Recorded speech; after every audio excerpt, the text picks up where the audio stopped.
ಓಂ ಪ್ರಾಂ ಪ್ರೀಂ ಪ್ರೌಂ ಸಹ ಶನೈಶ್ಚರಾಯ ನಮಃ. ನಮಸ್ಕಾರ ಸ್ನೇಹಿತರೆ, welcome to VRL astro and Ayur 369 YouTube channel.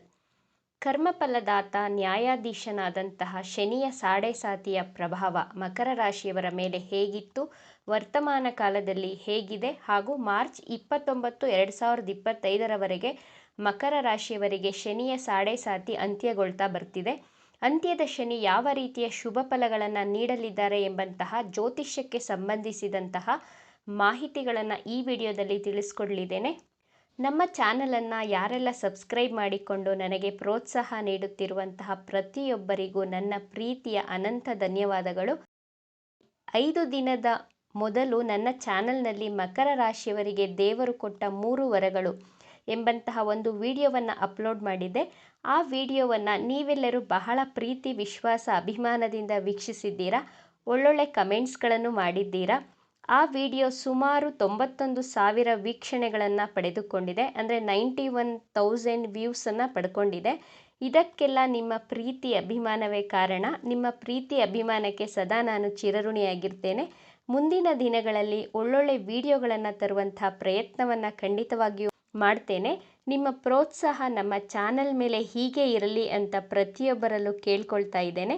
ತಡ ಮಾಡದೆ ಬನ್ನಿ ಇವತ್ತಿನ ವಿಡಿಯೋವನ್ನು ಸ್ಟಾರ್ಟ್ ಮಾಡೋಣ. ಶನಿಯ ಸಾಡೆಸಾತಿ ಅಂದರೆ ಪ್ರತಿಯೊಬ್ಬರ ವ್ಯಕ್ತಿಯ ಜೀವನದಲ್ಲೂ ಒಂದು ಸಲ ಬಂದೇ ಬರುತ್ತದೆ. ಪ್ರತಿ 30 ವರ್ಷಗಳಿಗೊಮ್ಮೆ ಶನಿಯ ಸಾಡೆಸಾತಿಯ ಪ್ರಭಾವ ಎಲ್ಲರ ಮೇಲೂ ಇದ್ದೇ ಇರುತ್ತೆ. ನೀವು ಯಾವುದೇ ರಾಶಿಯಲ್ಲಿ ಹುಟ್ಟಿದ್ರೂ ಸರಿಯೇ, ಶನಿದೇವ ಬಿಡೋದಿಲ್ಲ. ಎಲ್ಲರಿಗೂ ತನ್ನ ಕರ್ಮಕ್ಕೆ ತಕ್ಕಂತಹ ಪ್ರತಿಫಲವನ್ನು ಕೊಟ್ಟೇ ಹೋಗೋದು ಶನಿದೇವ. ನಮ್ಮ ಕುಂಡಲಿಯಲ್ಲಿ ಶನಿಯ ಪ್ಲೇಸ್ಮೆಂಟ್ ಆಧಾರದ ಮೇಲೆ ಫಲಗಳನ್ನು ಕೊಡ್ತಾ ಹೋಗ್ತಾನೆ. ನಿಮ್ಮ ಜನ್ಮ ಕುಂಡಲಿಯಲ್ಲಿ ಶನಿ ನೀಚ ಕ್ಷೇತ್ರದಲ್ಲಿ ಸ್ಥಿತವಾಗಿದ್ದಾರಾ ಅಥವಾ ಉಚ್ಚ ಕ್ಷೇತ್ರದಲ್ಲಿ ಸ್ಥಿತವಾಗಿದೆಯಾ?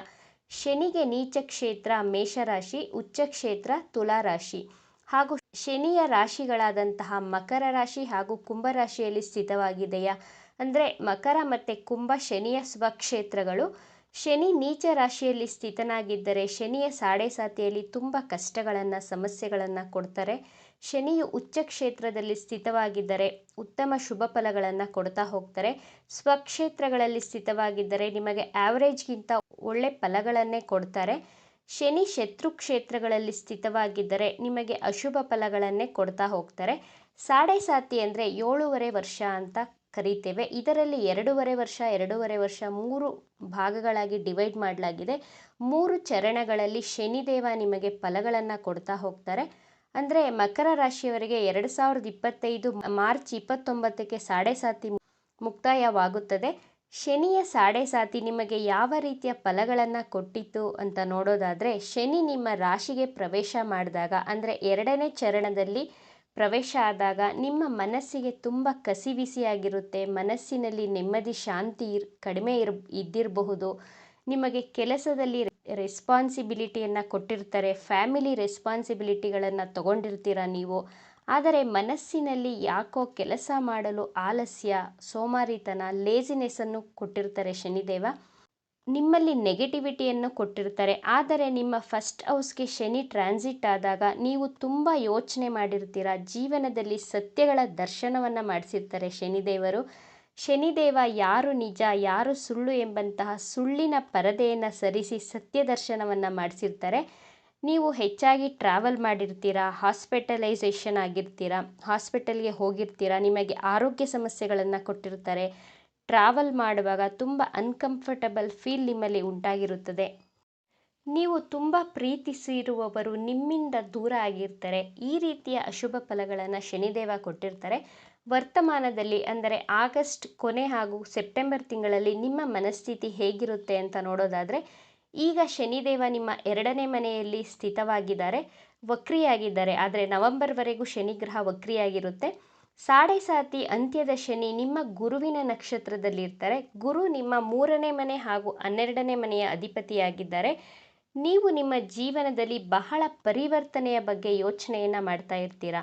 ನೀವು ನಿಮ್ಮ ಕೆಲಸದಲ್ಲಿ ಅಂದರೆ ಜಾಬನ್ನು ಚೇಂಜ್ ಮಾಡಬೇಕು ಅಥವಾ ಜಾಬಲ್ಲಿ ಪ್ರಮೋಷನನ್ನು ತಗೊಳ್ಬೇಕು. ಹಣಕ್ಕೆ ಸಂಬಂಧಿಸಿದಂತೆ ಅಂದರೆ 2ನೇ ಮನೆ ಅಂದರೆ ಹಣದ ವಿಚಾರ ಆಗುತ್ತೆ, ಫ್ಯಾಮಿಲಿ ವಿಚಾರ ಆಗುತ್ತೆ. ಆಣಿಗೆ ಸಂಬಂಧಪಟ್ಟ ಮನೆಯೂ 2ನೇ ಮನೆ. ನಿಮ್ಮ ಜೀವನದಲ್ಲಿ ಹಣಕ್ಕೆ ಸಂಬಂಧಿಸಿದಂತೆ ಅಪ್ಡೇಟ್ ಆಗಬೇಕು ಅಂದರೆ ಫಿನಾನ್ಷಿಯಲಿ ಸ್ಟ್ರಾಂಗ್ ಆಗಬೇಕು, ಫ್ಯಾಮಿಲಿಯವರನ್ನು ತುಂಬ ಚೆನ್ನಾಗಿ ನೋಡ್ಕೊಳ್ಬೇಕು, ಸಂಪತ್ತನ್ನು ಹೆಚ್ಚಿಸುವ ಬಗ್ಗೆ ನಿಮ್ಮ ಕಮ್ಯುನಿಕೇಷನ್ ಸ್ಕಿಲ್ಸ್ಗಳನ್ನು ಇಂಪ್ರೂವ್ ಮಾಡುವಂಥ ಪ್ಲಾನಿಂಗ್ನಲ್ಲಿರ್ತೀರಾ. ಸಾಡೆ ಸಾತಿ ಅಂತ್ಯದ ಸಮಯದಲ್ಲಿ ಶನಿದೇವ ಮಕರ ರಾಶಿಯವರಿಗೆ ಶುಭ ಫಲಗಳನ್ನೇ ಕೊಡ್ತಾ ಹೋಗ್ತಾನೆ. ಆದರೆ ಶನಿ ನಿಮ್ಮ 8ನೇ ಮನೆಯನ್ನು ಸಹ ದೃಷ್ಟಿ ಮಾಡ್ತಾ ಇರುವಂತಹ ಕಾರಣ ನೀವು ಅಕ್ಕಳ್ ಸೈನ್ಸಲ್ಲಿ ಹೆಚ್ಚು ಇಂಟ್ರೆಸ್ಟನ್ನು ತೋರಿಸ್ತಾ ಇರ್ತೀರಾ. ನವಂಬರ್ 14ರ ನಂತರ ಆಫ್ಟರ್ ನವಂಬರ್ 14 ನಿಮ್ಮ ಪ್ರೊಫೆಷನಲ್ಲಿ ಚೇಂಜಸನ್ನು ಕಾಣ್ತೀರಾ. ನಿಮ್ಮ ಜೀವನದಲ್ಲಿ ನಿಮ್ಮ career life, family life, personal ಲೈಫಲ್ಲಿ ಪಾಸಿಟಿವ್ ರಿಸಲ್ಟ್ಗಳನ್ನು ಕಾಣ್ತಾ ಹೋಗ್ತೀರಾ. ನವಂಬರ್ 14ರ ನಂತರ ಒಳ್ಳೆ ಪಾಸಿಟಿವ್ ರಿಸಲ್ಟನ್ನು ಕೊಡ್ತಾರೆ ಶನಿದೇವರು ನಿಮಗೆ. ಶನಿಯ ದೃಷ್ಟಿ ನಿಮ್ಮ 11ನೇ ಮನೆಗೂ ಸಹ ಬೀಳುವಂತಹ ಕಾರಣ ನೀವು ಪ್ರಾಫಿಟ್ ಬಗ್ಗೆನೂ ಚಿಂತೆ ಮಾಡ್ತಾ ಇರ್ತೀರಾ. ಪ್ರಾಪರ್ಟಿ ಪರ್ಚೇಸ್ ಮಾಡುವ ಪ್ರಯತ್ನ ಮಾಡ್ತಾ ಇರ್ತೀರಾ. ಆದರೆ ಇನ್ನೂ ಸ್ವಲ್ಪ ಟೈಮ್ ತಗೊಳ್ಳುತ್ತೆ. ಕೆಲವು ತಿಂಗಳುಗಳ ನಂತರ ನಿಮಗೆ ಒಳ್ಳೆಯದಾಗ್ತಾ ಬರುತ್ತೆ. ಇದು ಗೋಚಾರದ ಸಾಡೆ ಸಾತಿ ಫಲ. ಆದರೆ ನಿಮ್ಮ ಪರ್ಸ್ನಲ್ ಬರ್ತ್ ಚಾರ್ಟಲ್ಲಿ ಶನಿ ಗ್ರಹ ಯಾವ ರೀತಿ ಪ್ಲೇಸ್ಮೆಂಟ್ ಆಗಿದ್ದಾರೆ ಅದು ಸಹ ತುಂಬ ಇಂಪಾರ್ಟೆಂಟ್ ಆಗುತ್ತೆ. ನಿಮ್ಮ ಕುಂಡಲಿಯಲ್ಲಿ ಯಾವ ಯೋಗಗಳಿವೆ ಇವೆಲ್ಲವನ್ನು ನೋಡಿ ಚೆಕ್ ಮಾಡಿ ಪ್ರಿಡಿಕ್ಷನನ್ನು ಹೇಳಬಹುದು. ಅಂತ್ಯದ ಶನಿ ನಿಮಗೆ ಶಾರ್ಟ್ ಟ್ರಾವೆಲ್ಗಳನ್ನು ಕೊಡ್ತಾರೆ. ಅಂದರೆ ನೀವು ಶಾರ್ಟ್ ಟ್ರಾವೆಲ್ಗಳನ್ನು ಮಾಡ್ತೀರಾ, ಆನ್ಲೈನ್ಗಳಿಂದ ಲಾಭವನ್ನು ಪಡಿತೀರಾ, ಕಮ್ಯುನಿಕೇಷನ್ಗಳಿಂದ ಹೆಚ್ಚಿನ ಲಾಭವನ್ನು ಕೊಡ್ತಾರೆ ನಿಮಗೆ ಶನಿದೇವರು. ನಿಮ್ಮ ಸ್ಮಾರ್ಟ್ ವರ್ಕ್ನಿಂದ ಲಾಭವನ್ನು ಮಾಡ್ತೀರಾ. ಯಾರು ಕೆಲಸವನ್ನು ಹುಡುಕ್ತಾ ಇದ್ದೀರೋ ಅವರಿಗೆ ಈ ವರ್ಷದ ಅಂತ್ಯದಲ್ಲಿ ಕೆಲಸ ಸಿಗುವಂತಹ ಸಾಧ್ಯತೆಗಳು ಬಹಳ ಸ್ಟ್ರಾಂಗ್ ಆಗಿ ಕಾಣಿಸ್ತಾ ಇದೆ.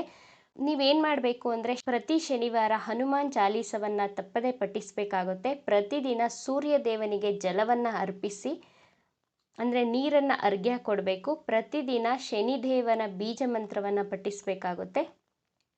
ಬೀಜ ಮಂತ್ರ ಹೀಗಿದೆ: ಓಂ ಪ್ರಾಂ ಪ್ರೀಂ ಪ್ರೌಂ ಸಹ ಶನೇಶ್ಚರಾಯ ನಮಃ. ಈ ಮಂತ್ರವನ್ನು ಪ್ರತಿದಿನ 21 ಬಾರಿ ಪಠಿಸುತ್ತಾ ಬನ್ನಿ. ಶನಿದೇವ ಖಂಡಿತವಾಗ್ಲೂ ನಿಮಗೆ ಒಳ್ಳೆ ಶುಭ ಫಲಗಳನ್ನೇ ಕೊಡ್ತಾರೆ. ಈ ವಿಡಿಯೋ ನಿಮಗೆ ಇಷ್ಟ ಆಗಿದೆ ಅಂತ ಭಾವಿಸ್ತಾ ಇದ್ದೇನೆ. ಇಷ್ಟ ಆಗಿದ್ದರೆ ನಮ್ಮ ಚಾನಲನ್ನು ತಪ್ಪದೇ ಸಬ್ಸ್ಕ್ರೈಬ್ ಮಾಡ್ಕೊಳ್ಳಿ. ಈ ವಿಡಿಯೋಗೆ ಒಂದು ಲೈಕ್ ಕೊಡೋದನ್ನು ಮರಿಬೇಡಿ. ಈ ವಿಡಿಯೋವನ್ನು ನಿಮ್ಮ ಫ್ರೆಂಡ್ಸ್ ಆ್ಯಂಡ್ ಫ್ಯಾಮಿಲಿ ಗ್ರೂಪಲ್ಲಿ ಹೆಚ್ಚು ಶೇರ್ ಮಾಡಿ. ನಿಮ್ಮ ಅಭಿಪ್ರಾಯಗಳನ್ನು ತಪ್ಪದೇ ಕಮೆಂಟ್ ಮಾಡಿ. Thank you friends.